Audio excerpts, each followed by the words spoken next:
और तुम्हारा जो बेसिक चीज़ें है ना, ये सब क्लबिंग वगैरह की ऐसे ऐसे करके देखना पड़ता है, क्लबिंग है कि नहीं वो सब, फिर जॉन्डिस है कि नहीं, ये सब अलग अलग से, एनीमिया है कि नहीं, ये सब कुछ सिम्टम्स। हाँ क्या क्या है नहीं, ऐसे करके देखना होगा।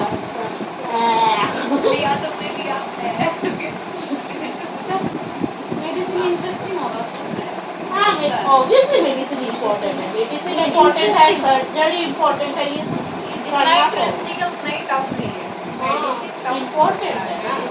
अभी इंटरेस्टिंग से भी ज़्यादा वो तो तुम बोलोगे गायनी भी इंटरेस्टिंग है, लेकिन गायनी तो वही बात है। अब ये फालतू का जो भी है तो वो तुम्हारा रेडियो हो गया, डर्मा हो गया। रेडियो और डर्मा तो हमारे जुलाई मंथ में ही था। बता आज तक तूने क्या सीखा अपने क्लिनिकल पोस्टिंग में?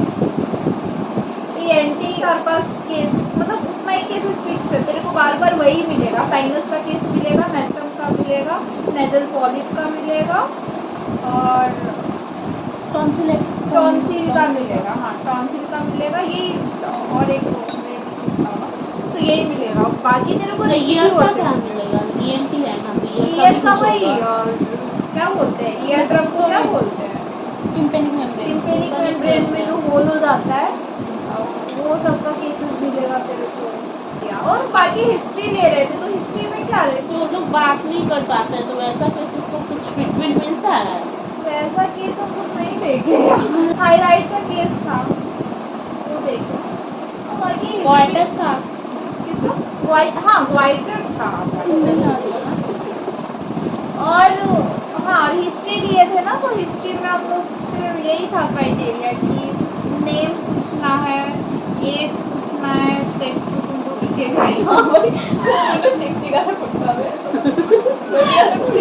फिर तुम्हारा ट्रांसजेंडर का तो तुम कैसे समझोगे? तुम्हारा बोलते सेक्स तो मतलब पूछेंगे क्योंकि अगर ट्रांसजेंडर वो जनरली नहीं पूछते हैं। पूछते हाँ।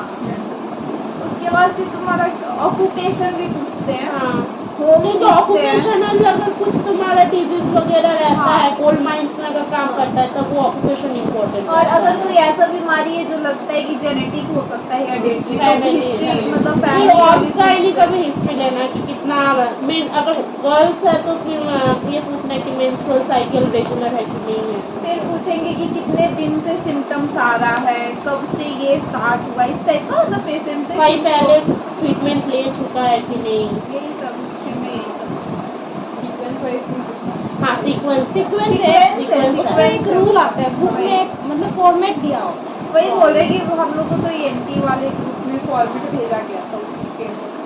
मेरा तो पहला पोस्टिंग था ऑर्थो पोस्टिंग, उसमें हम लोग गए थे OPD में, तो एक इंटर्न बैठी थी और एक उसके साथ PGT भैया बैठी। तो फिर वहाँ पे पेशेंट आ रहे थे, इतना लंबा लाइन लगा हुआ था, पेशेंट आ रहे थे एक एक करके, डॉक्टर उसको बता रहा था, ये उसको प्रिस्क्राइब कर रहा था, उसके साथ साथ हम लोग को उसका जो एक्सरे वो लेकर आया था, उससे हम लोग को दिखा रहा था कि देखो ये इसमें हाथ में रेडियस में फ्रैक्चर हुआ है।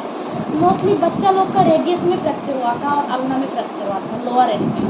वहाँ उन दोनों का फ्रैक्चर मतलब ये दोनों केसेस बच्चों में बहुत कम था। और एक केस था L1 कंप्रेशन फ्रैक्चर, जिसमें L1 और उसके ऊपर जो भी है मतलब दोनों ना मतलब कंप्रेस हो गया था, फ्यूजन वाला कुछ था ऐसा जो समझ में नहीं आएगा, लेकिन वो बहुत रेयर केस था। तो L1 कंप्रेशन फ्रैक्चर ऐसा कुछ। हम लोग का जो देखे थे फ्रैक्चर था कि परफोरेशन था, एक तो एक ही परफोरेशन था और एक बहुत सारा परफोरेशन था टिम्पेनिक में। उस वक्त मैंने पेडियाट्रिक्स में मैंने नेफ्रोटिक सिंड्रोम देखा, बच्चा पूरा एडिमा हो चुका था, स्वेलिंग हाथ पैर, उसका वेट फ्लक्चुएट कर रहा था, आज कम हो रहा है कल बढ़ जा रहा है फिर कम हो जा रहा है। प्रोटीन हाँ फिर मैं वो वाशी और कर भी देखा था, उसका तो वो दिखता होगा ना बेली ऐसे पूरा उसका रिब्स दिखता होगा और उसके बाद हाथ पैर बहुत पतला हाँ और बेली ऐसा मतलब ऐसा लगा था छोटे से अंकल है। प्रोटीन और कार्बोहाइड्रेट दोनों का कमी था ना, प्रोटीन और कैलोरी वही कैलोरी का। वही है मतलब Marasmus दोनों में में- डिफरेंस यही है कि मेरसमस छोटे बच्चों में इन्फेंट्स में होता है छोटे। लेस देन 1 हाँ ईयर, और वही है क्वासिको मोर देन 1 ईयर। वो मोर देन 1 ईयर था ना तो इसलिए वो।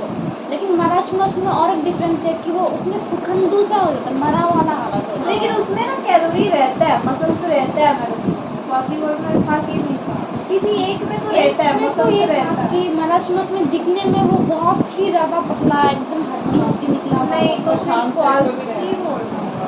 और ये थोड़ा चिड़चिड़ा है, बस ये पता नहीं उससे डिफरेंस नहीं कर सकते शक्ल देख के मतलब क्वाशी और कर में पेट निकला हुआ होगा ये सब देखने को मिलेगा और मराशमस में वो एकदम हड्डी दुबला हड्डी एकदम है। पतलू सा है।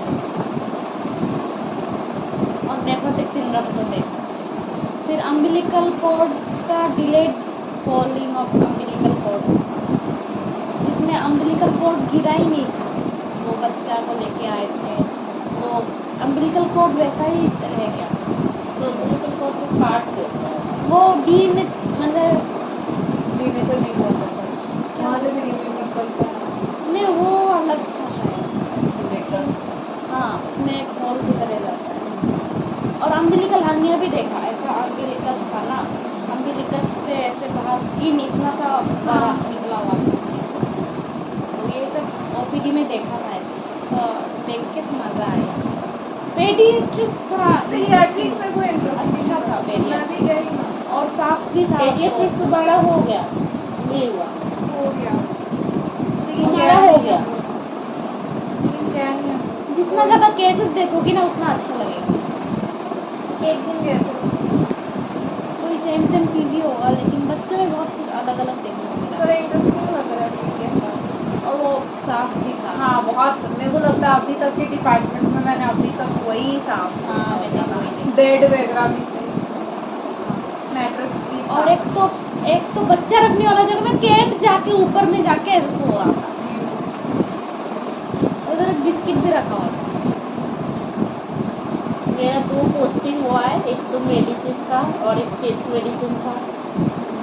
अब मेडिसिन वाले में तो एकदम वो जनरल वाला जो था एक एनीमिया और हमारा क्या बोलते हैं उसको जॉन्डिस, ये सब हाँ ये तुमको क्लबिंग वगैरह कैसे क्या है ये सब मतलब एकदम बेसिक है। कोई भी पेशेंट आएगा तो इसका तो ये बेसिक चेक करना ही करना है और बाकी हिस्ट्री टेकिंग तो उसका था ही।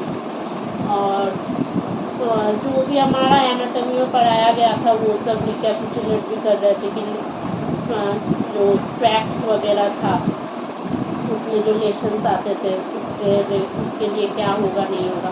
और बुक्स भी वो लोग लेने के लिए बोले थे बट कोई बुक्स तो लेता है नहीं तो वो लोग मतलब यही बोलना चाह चेस्ट मेडिसिन वाले तो चेस्ट मेडिसिन डिपार्टमेंट के जो HOD है वो तो स्ट्रिक्ट है ही, तो वो बोल ही दिए थे कि अगर तुम लोग बुक्स नहीं लेते हो तो फिर आने का कोई ज़रूरत नहीं है। तो अगर ज़रूरत पड़े तो किसी से जेरोक्स से मंगा लो उसको पढ़ो फिर ही आओ, वरना हम लोग तो बस बता देंगे तुम लोग का कोई काम नहीं होने वाला है। तो वो चेस्ट मेडिसिन वाला हाँ मतलब केसेस ऐसे बस रिकरेंट ही हो रहा था कि कुछ ज़्यादा कुछ ऐसे सब केसेस नहीं देखने मिले बट वो लोग बहुत मतलब सिंसियर थे। चेस्ट मेडिसिन डिपार्टमेंट वाला अच्छा लगा। जिसका कॉमेड हुआ है क्या कॉमेड नहीं हुआ है तुम्हारा कॉमेड हुआ है भाई कॉमेड तो मुश्किल बहुत है दोहराता है comment। दोहराता है प्लस स्ट्रिक्ट है पंक्चुअलिटी उसमें है और यही है कि उसमें ना बहुत कुछ सीखने को मिलता है जितना कि पूरा 1 साल में नहीं सीखा। उसमें कंप्यूटर के बारे में बहुत कुछ सीखने को मिल जाता है। फिर उसमें प्रैक्टिकली तुमको बोलना पड़ेगा, ये सब पब्लिक स्पीकिंग किसी ने आज तक मतलब सिखाया नहीं कोई सब्जेक्ट में। तो वाइवा तो अलग ही होता है लेकिन ये सबके सामने बोलना ये स्पीच डिलीवर करना हाँ ये एक होता है ना पर्सनैलिटी डेवलपमेंट एक्चुअली में इंटरेक्शन से भी ज़्यादा इसी ने सिखाया है हम लोग को पर्सनैलिटी। मतलब पेशेंट से कैसे इंटरेक्ट करेंगे सब। फिर जाके पोस्टिंग में क्या बोलते हैं फील्ड विजिट करने में फिर पेशेंट से डायरेक्ट बात करने में